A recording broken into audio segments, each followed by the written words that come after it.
from WCIA 3 Plus with your hosts Glenn Kinley, Courtney Lane Brewer, and Tristan Thomas. This is the SEFCU Your Illini Nation WCIA 3-in-1 podcast. All right, welcome in. It's the Your Illini Nation WCIA 3-in-1 podcast. I'm Glenn Kinley. Tristan Thomas is with me. No Courtney Lane Brewer today. You'll probably see that a little bit on some of these summer episodes. I might be gone 1 week. Tristan might be gone 1 week. Courtney might be gone 1 week. Don't worry. Courtney will be back with the show. She just happened to be off, scheduled day off on the day that we're recording this. So, Tristan, the summertime, there's somehow nothing to talk about, and yet also that means like kind of everything to talk about. When it feels like it slows down, then you just kind of have like these miscellaneous little things popping up. Yeah, random stuff to discuss. Yeah, I mean we got a few different attendees for media days, summer league, those rosters coming out, and there's always a steady stream of some Illini relevant news going on. Right. So. Yeah, we can start right with the Big Ten Media Day attendees for football and volleyball. Real quick, College Football 26, we'll get to that later. But am I the only one that like is too attached to my 25 dynasty that I'm on season 24 of or something like that? I'm like, I don't want to switch over to the new game. I'm ready. I had a Kent State one going. Did you max it out? I think the max seasons is 30 seasons. Yeah, no, I did not max it out. Okay. I had a whole Navy dynasty. They're in the Big Ten right now, multi-time national champions. It ran an Illinois one. A couple of like the team builder ones where you import your own like uniforms and stuff. Those aren't as fun, I feel like, because the realism, it doesn't feel like it's just like so many part of the like broadcast is like generic, and they don't know your team exists. And I'm looking forward to the new game though, for sure. Let's jump into those Media Day attendees. Like you mentioned, Media Day for Illinois is July 22nd. There's 3 days of Big Ten Media Days in Las Vegas this year. But Illinois is scheduled to talk on the 22nd. They're sending Luke Altmaier, no surprise. J.C. Davis, no surprise. And the third one is Xavier Scott? Yes. Is that correct? Yes. The Scotts, I mix them up. I believe so. Xavier. Is Xavier Scott? No major surprises here. Maybe the one that you might be a little surprised on was like that Gabe Akis wasn't in the group. But Illinois has an old team, and they not only have a lot of good players, but a lot of players who are like program guys, culture-fitting guys, stuff like that. And so for that reason, I think they probably could have chose from about 10 different guys to send to this. No, for sure. And, I mean, Gabe went last year also, so it's nice that they're bringing a full new crop of guys, so you're not just hearing from the same ones. But I remember the talk last year about Luke Altmaier not being sent to media days, and that was, whoa, that's a concern. Is Luke the leader anymore? And it's like it was fine, He obviously took command of the team, took command of the locker room, and is a no-brainer to send this year. Right. And, yeah, I mean, one of the most notable teams at the Big Ten Media Days this year is Illinois. Hey, you guys just won 10 games. Like, are you going to follow that up again? That's right. They're a more notable team, I feel like, than they've been in past years. Oh, absolutely. I always find one of the more interesting things about Media Day is to see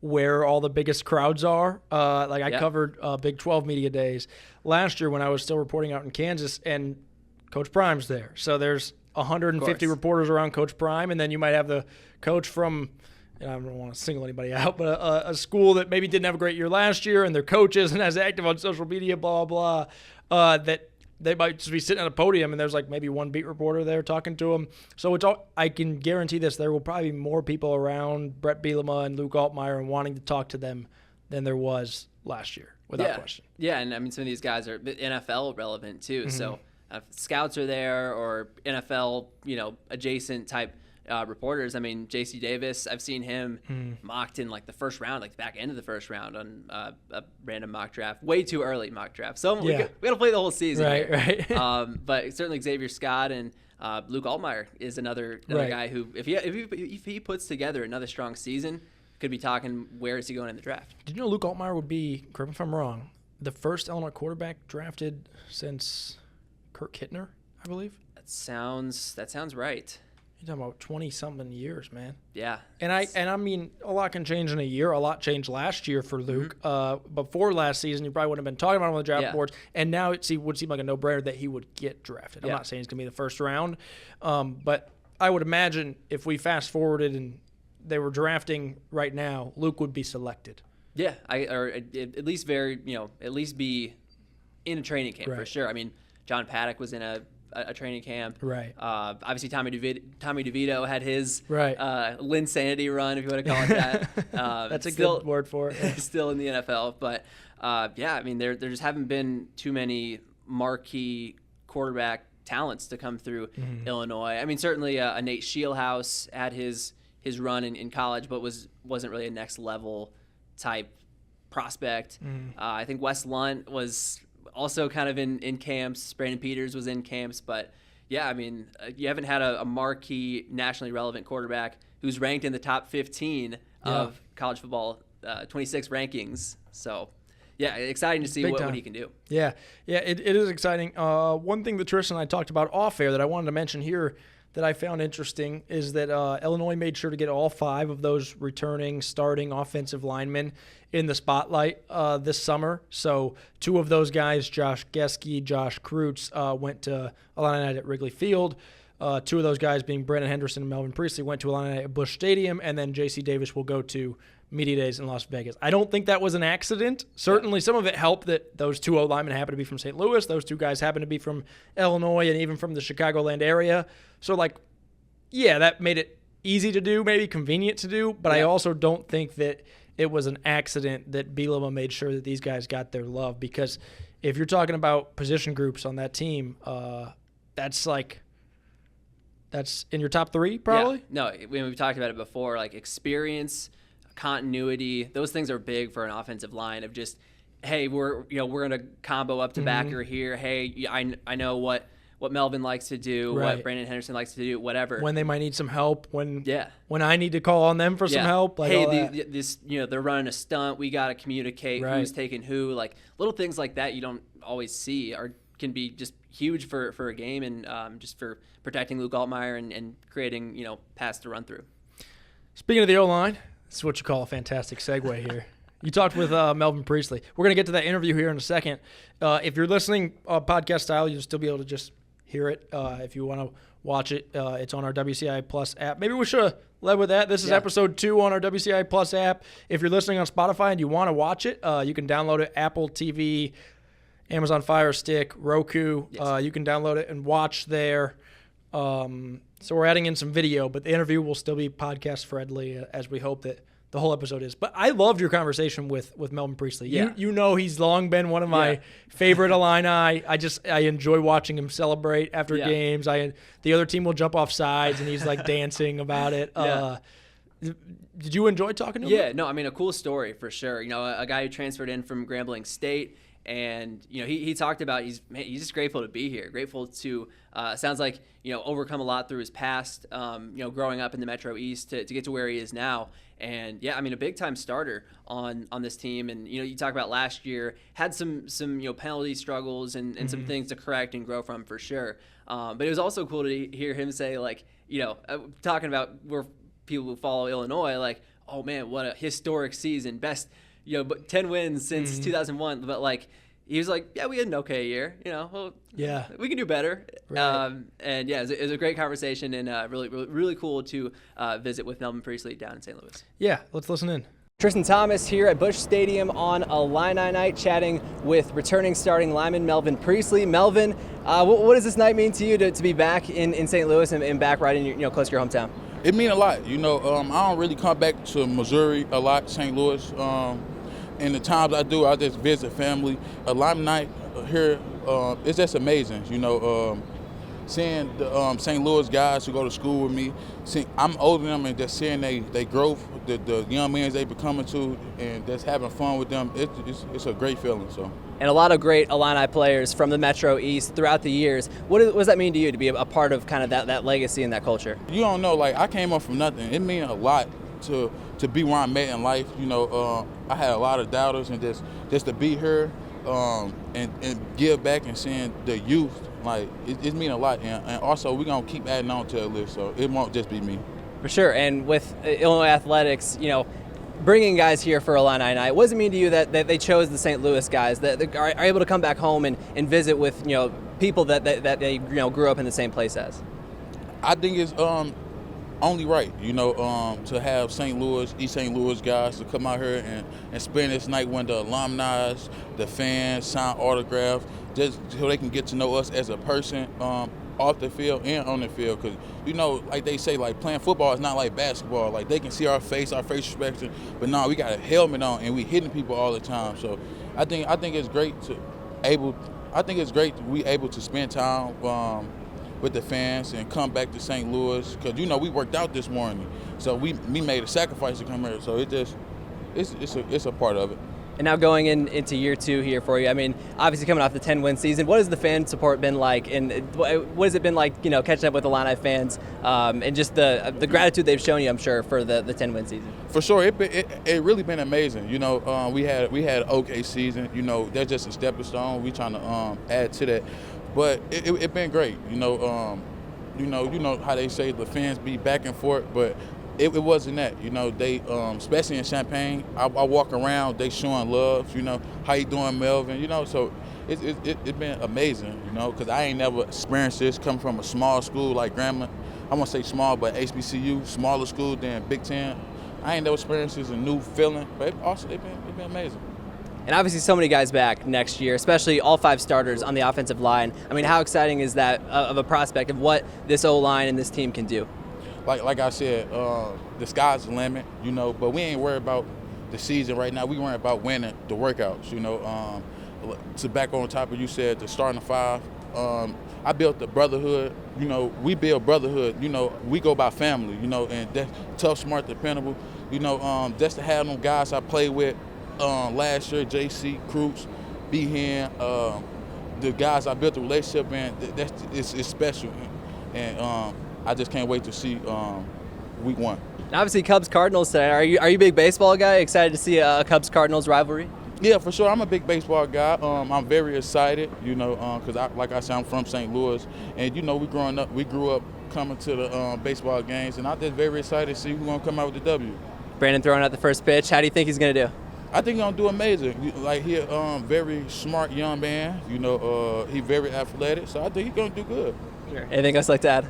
I don't got really much to add. I just want to shout out to my family. Thank God.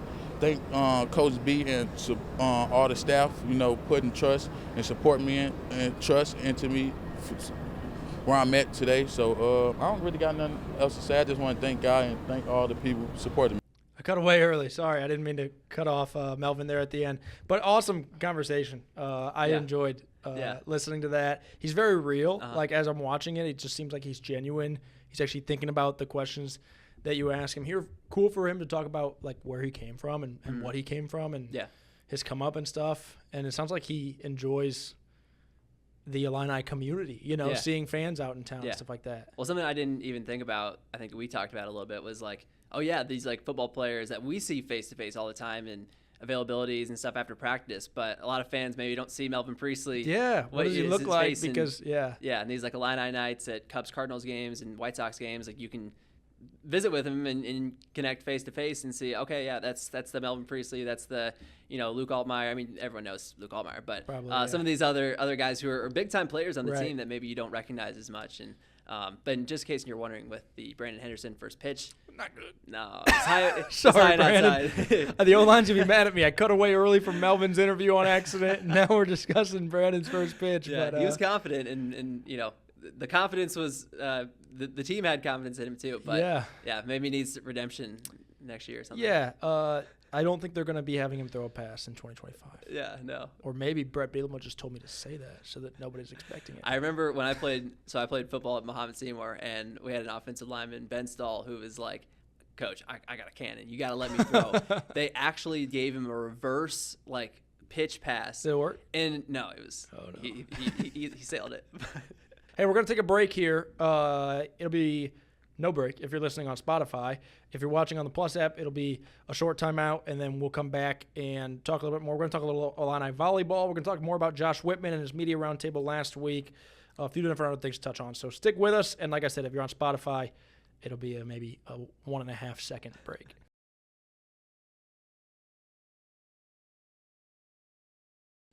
All right, welcome back to the Your Illini Nation WCIA 3-in-1 podcast. Just 2-in-1 today, just Tristan and I.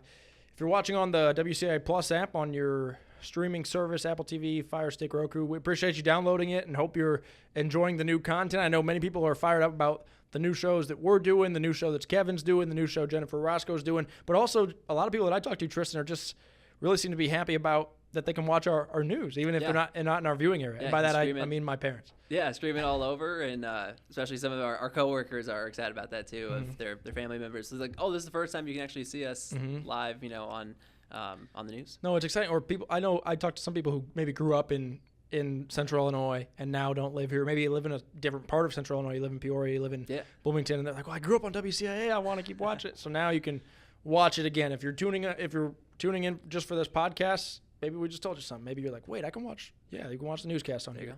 Tristan, let's talk about a little volleyball. When we're recording this, it was shortly after we got the volleyball non-conference schedule. Nothing like insane on that schedule, but there are some fun matchups on there. You start with a neutral site one against South Dakota State in Cedar Rapids, Iowa, but then you get a meeting with Iowa State on there. You get a meeting with Notre Dame on there. Of the 9 non-conference games, only 2 of them are at home. That would be Iowa State and EIU, which are the last 2 non-conference games, actually. So they play about a month before they get home, which I think was similar to last year. I remember last year being like, we go to these volleyball interviews every week, but when are they going to play in Champaign? Yeah. So it's an interesting setup on their schedule to be away from home for a while. But the opportunity that presents, I guess, is that if they have a really hot start, then by the time they get home, they could be 7-0, you know, or 6-1, and you get a pretty good crowd for that Iowa State game. Yeah, and as kind of mentioned, the non-conference, a lot of games kind of still in the Midwest. There's one game in Nashville against Vanderbilt, a game in South Bend, at Notre Dame, at Louisville, and then there's 3 in Normal. Yeah. Playing Illinois State, Miami, and Cincinnati. So I'm trying to think of what games there were last year. I think they were in like Ohio or something. Maybe. So a lot closer to home for some of those. If you want to get a chance to, and a little home and home, I guess, with Illinois State and Miami and Cincinnati too. Top programs as well. So and then getting home starting September 19th with Iowa State, and then the Panthers. Don't sleep on the Panthers. Hey. In a exhibition, I believe, a couple years ago, EIU beat Illinois volleyball. Really? Yeah. Okay. Yeah, it is. I think it's a fun schedule. I think that the Big 12 matchup, there's a lot of power conference opponents on it. I mean, I don't know if this is a page out of Brad Underwood's book or what, but it's not a. Yeah. I'm not going to pretend to be a volleyball expert, so I don't know how many. I would say I'm close to maybe an Illinois volleyball expert, but not holistically. So I don't know if this is an insane non-conference schedule, if it's loaded. I don't know the record of every one of these teams last year, but it is shaping up to be an exciting season. It will be the 9th year under Chris Thomas. Went to the NCAA tournament last year, lost in the first round.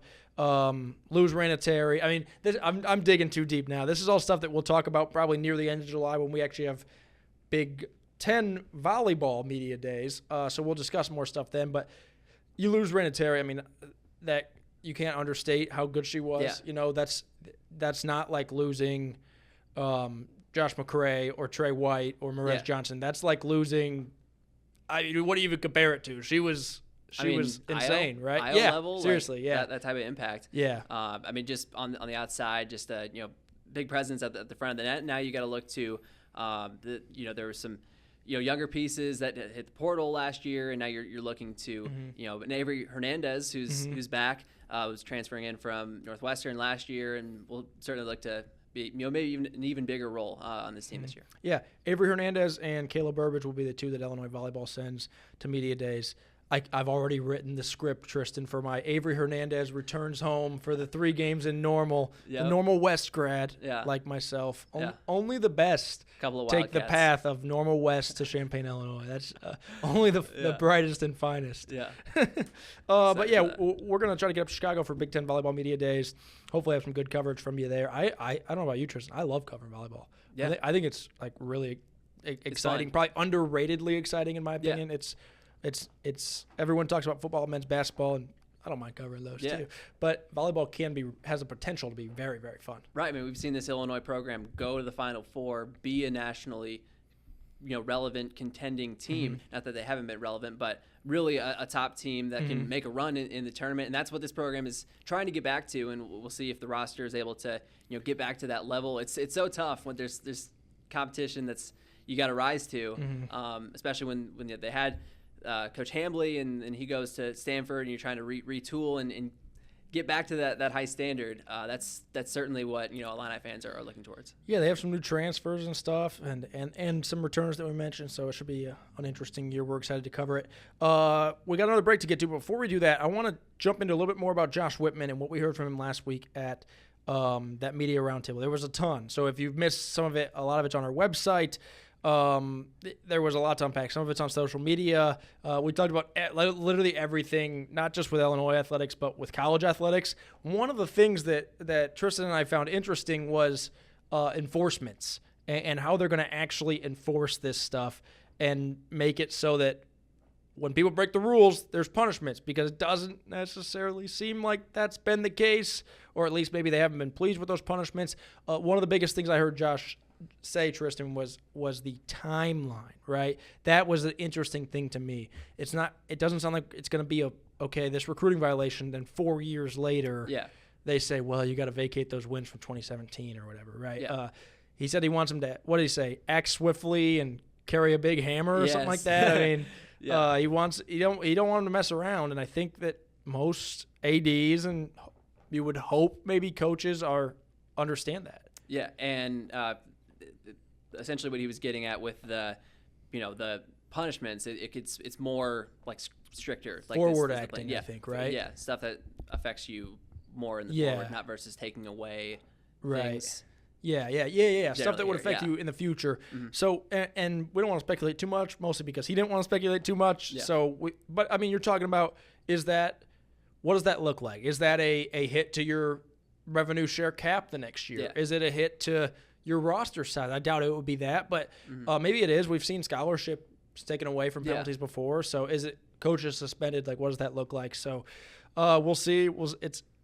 It might be a difficult thing to enforce, but it sounds like there is much more effort into enforcing it now. Yeah. Whitman talked about it. We're going to take a listen in, and he kind of breaks down not necessarily what those punishments will look like, but the thought that will go into them. It's completely different than NCAA enforcement. And so I think for all of us, we have to separate ourselves from what we have known and what we've grown to expect. The NCAA is a membership-driven organization. It's managed by committees. It's informed by the members themselves, who are actively involved in some of the investigating and adjudicating some of those cases, which has created a lot of bureaucracy and sometimes uncertainty around how those decisions will be handled and the time in which they'll be handled. The new College Sports Commission is being built very, very differently, much more in the vein of what you see with some of our professional league counterparts.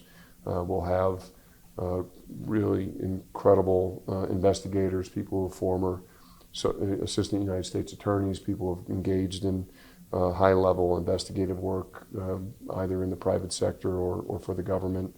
And they'll have a single entity, a single person at the top of the chain who has the authority to hand out sanctions. And so the directive has been, we want them to investigate fast and we want them to punish swiftly. And we think that will happen, and hopefully that creates an environment where the risk-reward paradigm that has existed in college athletics for generations changes, where all of a sudden the risks of breaking the rules are much more profound than the rewards.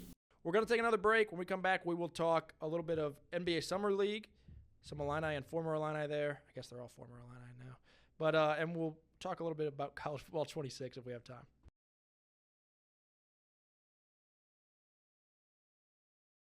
All right, welcome back. Let's talk a little NBA Summer League. So Will Riley, Kasper Sakachonis, the two guys who got drafted in the first round, back-to-back Illinois draft picks. We were assuming by the time you're watching this, after we've recorded it, it might be official by then. But we're assuming those guys are going to play in it. And then we got a few different former Illini. They're all former Illini now, but guys who didn't finish their college careers with Illinois who will also be playing in that. Yeah, on the game program, it doesn't say Illinois, but you remember Dane Danger playing at Illinois. You remember Quincy Guerrier. Well, okay, Quincy would be his last stop was at Illinois. Yeah.